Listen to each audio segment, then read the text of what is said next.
அல்லாவின் கருணையினாலும் இயேசுவின் கருணையினாலும் சிவசக்தியின் கருணையினாலும் பேசத் தொடங்குகின்றேன். யோகம் சேனல் நேயர்களுக்கும் உலகத் தமிழர்களுக்கும் ஆத்மயோகி அமர்நாத்தின் அன்பான வணக்கங்கள். இன்று எண்கணிதத்தில் செவ்வாதிக்கத்தில் பிறந்த 9, 18, 27 இந்த தேதியில் பிறந்தவர்களுடைய பொது பலன்களையும் குணநலன்களையும் பேசவிருக்கின்றோம்.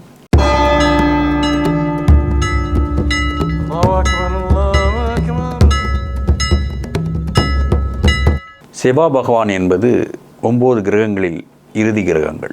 அங்குகாரகன், பூமிக்காரகன் என்றும், இரத்தக்காரகன் என்றும், சகோதரக்காரகன், அதிகாரக்காரகன் என்றும் அவருக்கு பெயர்.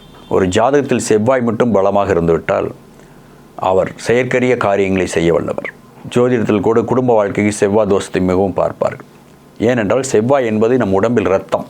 அதுபோல் இந்த இரத்தம் உடம்புக்கு எவ்வளோ முக்கியமோ அதுபோல் இந்த செவ்வாதிக்கத்தில் பிறந்தவர்கள் உலகத்திற்கு முக்கியம்.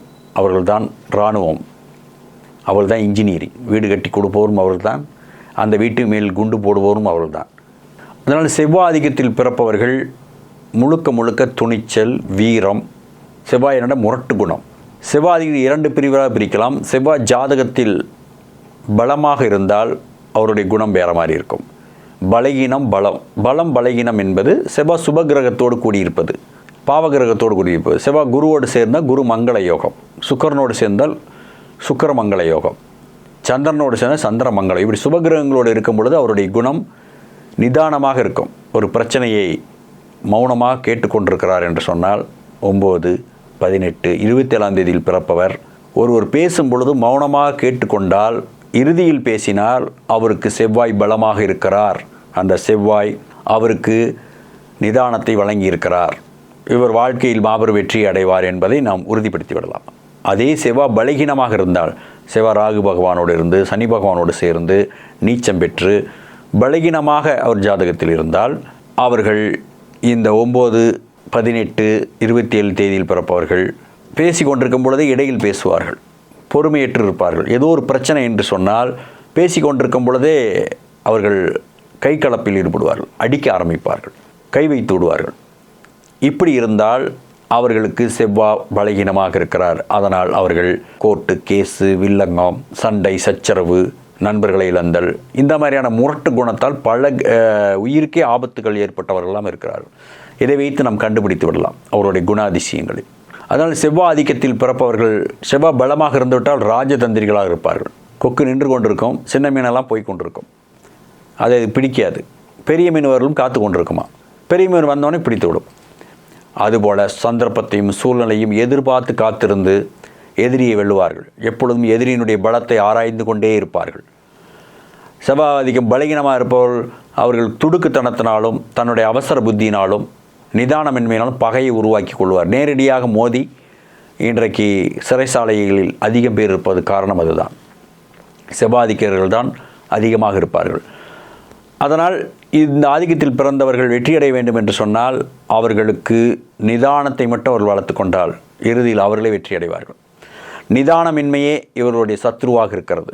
அதனால் இது பார்த்து கொண்டிருக்கின்ற அன்பர்கள் 9, 18, 27 தேதி பிறப்பவர்கள் பொறுமையை கடைபிடிக்க வேண்டும். நீங்கள் பொறுமையாக இருந்தால் உங்களுக்கு பெருமையான வாழ்க்கை உருவாகும். நீங்கள் அவசரப்பட்டு எந்த காரியத்திலும் மாட்டிக்கொள்ளக்கூடாது.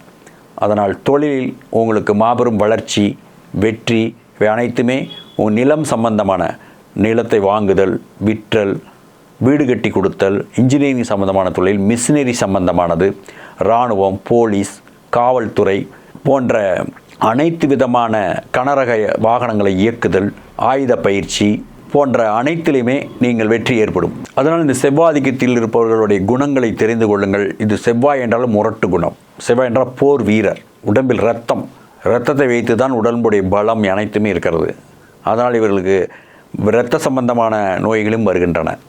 அதனால் வயிற்று பகுதி மிகவும் பலகீனமாக இருக்கும். உடம்பு போர் வீரனை போன்று இருக்கும். உடல் உறுப்புகள் மென்மையாக இருக்கும். அதனால் மாமிச உணவுகளையோ மசாலா உணவுகளையோ அதிகமாக உட்கொள்ளும் பொழுது உடனே வயிறு கெட்டுவிடும். அதனால் அதிகம் பழங்களை நீங்கள் எடுத்து வருகிற பொழுது உங்கள் வயிறு சரியாகிவிடும். அதனால் ஒரு உடம்பு சரியில்லை, வயிறு ஏதாவது கெட்டு விட்டதுன்னா வெறும் பழமே சாப்பிட்டால் உங்களுக்கு ஆரோக்கியம் வந்துவிடும். உங்கள் உடம்பு நிலை தெரிந்து கொள்ளுங்கள். எண்ணெய் ஸ்தானம், நீங்கள் எண்ணெய் தேய்த்து குளிப்பதை வாரம் ஒரு முறையாக வைத்து கொண்டால் உங்கள் உஷ்ண சம்பந்தமான நோய்கள் குறைந்துவிடும். அதனால் வாழ்க்கையில் வெற்றியடைய நிதானத்தை கடைபிடிக்க வேண்டும்.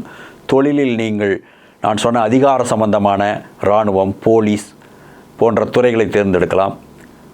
அதே போல் நீங்கள் இந்த நெருப்பு சம்பந்தமான தொழில்கள், எலக்ட்ரிக்கல் சம்பந்தமானது, வெல்டிங் சம்பந்தமான துறைகளில் நீங்கள் மாபெரும் வெற்றி அடைவீர்கள். இன்ஜினியரிங் சம்பந்தமான தொழில்கள், எல்லா விதமான இன்ஜினியரிங், ராக்கெட் இன்ஜினியரிலிருந்து, கம்ப்யூட்டர் இன்ஜினியரிலிருந்து, நீங்கள் கட்டட இன்ஜினியரிலிருந்து எல்லா விதமான இன்ஜினியரிங் தொழிலுக்கும் உங்கள் கிரகம் பலமாக இருக்கும்.